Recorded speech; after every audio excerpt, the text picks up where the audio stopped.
তুমি যদি শুরু থেকে ইংলিশটা শিখতে চাও, ইংলিশটা সহজভাবে বলতে চাও, আজকের ক্লাসটি তোমাকে খুবই সাহায্য করবে। আজকে আমি তোমাদের সাথে মাত্র 5টি সেন্টেন্স শেয়ার করব। এই 5টি সেন্টেন্স যদি ফলো করতে পারি আমাদের পক্ষে শত শত সেন্টেন্স তৈরি করা সম্ভব হবে। সবাই ইংলিশটা তৈরি করতে পারবো, সবাই ইংলিশটা বলতে পারবো। তার জন্য অবশ্যই তোমাকে এই 5টি সেন্টেন্সের ব্যবহার জানতে হবে।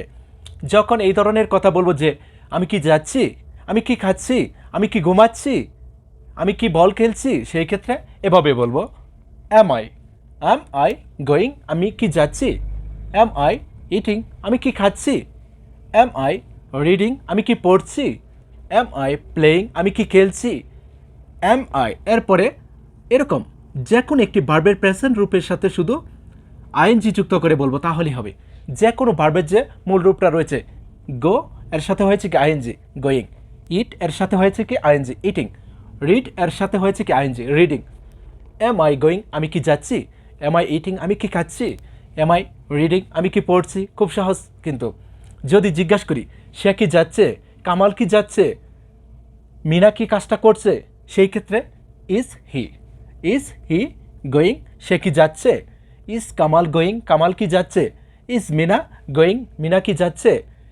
ইজ শি গোয়িং, সে কি যাচ্ছে। ইজ হি ইটিং, সে কি খাচ্ছে। ইজ হি রিডিং, সে কি পড়ছে। খুব সহজ কিন্তু। নেক্সট, আর ইউ গোয়িং, তুমি কি যাচ্ছ। আর উই গোয়িং, আমরা কি যাচ্ছি। আর দে গোয়িং, তারা কি যাচ্ছে। আর ইউ গোয়িং, তুমি কি যাচ্ছ। আর উই গোয়িং, আমরা কি যাচ্ছি। আর দে গোয়িং, তারা কি যাচ্ছে। ওকে। আর ইউ ইটিং, তুমি কি খাচ্ছ। আর ইউ রিডিং, তুমি কি পড়ছ।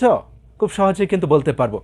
নেক্সট, ওয়াজ আই গোয়িং, আমি কি যাচ্ছিলাম। অতীতে ওয়াজ আই গোয়িং, আমি কি যাচ্ছিলাম। ওয়াজ কামাল গোয়িং, কামাল কি যাচ্ছিল।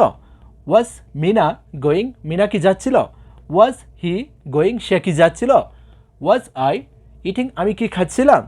ওয়াজ আই রিডিং, আমি কি পড়ছিলাম। খুব সহজেই কিন্তু বলতে পারবো। নেক্সট, ওয়ার ইউ গোয়িং, তুমি কি যাচ্ছিলে। ওয়ার ইউ ইটিং, তুমি কি খাচ্ছিলে। ওয়ার ইউ রিডিং, তুমি কি পড়ছিলে। ওয়ার দে গোয়িং, তারা কি যাচ্ছিল। ওয়ার উই গোয়িং, আমরা কি যাচ্ছিলাম। ওয়ার দে ইটিং, তারা কি খাচ্ছিল। ওয়ার উই ইটিং, আমরা কি খাচ্ছিলাম। খুব সহজেই কিন্তু বলতে পারবো। এখানে সাবজেক্ট অনুযায়ী অ্যাম ইজ আর থেকে যে কোনো একজন হবে বর্তমানের বেলায়, প্রেজেন্ট টেন্সের বেলায়। ওয়াজ এবং ওয়ার থেকে একজন হবে কি পাস্ট টেন্সের বেলায়। এই দুটা হলো কি ফার্স্ট কন্টিনিউয়াস টেন্স, এই তিনটা হলো কি প্রেজেন্ট কন্টিনিউয়াস টেন্স। ওকে। এখানে শুধু তোমাকে যে কাজটা করতে হবে, ভার্বের যে প্রেজেন্ট রূপগুলি রয়েছে তাদের সাথে শুধু আইএনজি যুক্ত করে বলতে হবে, তাহলেই কিন্তু হয়ে যাবে। এখানে যে কোনো সাবজেক্ট হতে পারে, যেই কাজটা করছে তাকে বলবো এখানে। তার সাথে দেখবো এম হয়, ইজ হয় নাকি আর হয়, ওয়াজ হয় নাকি ওয়ার হয়। এভাবে যদি শিখতে পারে আশা করি সবাই ইংলিশটা তৈরি করতে পারবো, সবাই ইংলিশটা বলতে পারবো। যদি ক্লাসটি ভালো লেগে থাকে অবশ্যই শেয়ার করে দিও। ওকে, বেস্ট অফ লাক।